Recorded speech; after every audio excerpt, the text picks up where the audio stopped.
नवा जनाब अज style check करो मंजी दे बैन दा तरीका कर जनाब पहला रिहासा बैन के ते यार होते ही लता यार लता देख होते ही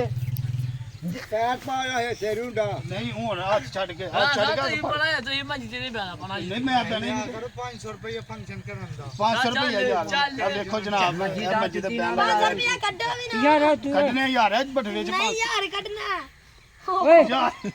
वेला आ ते ना दे जा मजी तोड़नी तो खोती चल बैठ जा चल बैठ ਹੁਣ ਬਹਿ ਤੇ ਲਿਆ ਚੱਲ यार फिर वो चैलेंज तो पूरा ही नहीं होया ते ਉਹਨਾਂ ਨੂੰ ਕੀ ਦੱਸਣਾ ਹੁਣ ਮੈਂ ਬੈਠ ਗਿਆ ਚੱਲ ਬੈ ਮੈਂ ਬੈਣਾ ਚੱਲ ਹੁਣ ਬਹਿ ਬੈ ਤੋੜ ਕੇ ਗਿਆ ਦੱਸਾਂ ਕਿਵੇਂ ਬੈਣਾ ਬੈ ਚੱਲ ਚੱਲ ਬਹਿ ਇਹ ਜਨਾਬ ਲਗਾ ਰਿਹਾ ਸਾ ਬੈਨ ਇਹ ਬੈਨ ਦਾ ਸਟਾਈਲ ਤੇ ਜਨਾਬ ਦੱਸਣਾ ਵੀ ਇਹ ਨਾਲ ਬਹਿ ਕੇ ਤੂੰ ਤੇ ਬਹਿ ਸਕਦੇ ਹੋ ਕਿ ਵਾਹ ਪੈ ਚੈਲੰਜ ਜਨਾਬ ਸਾਡਾ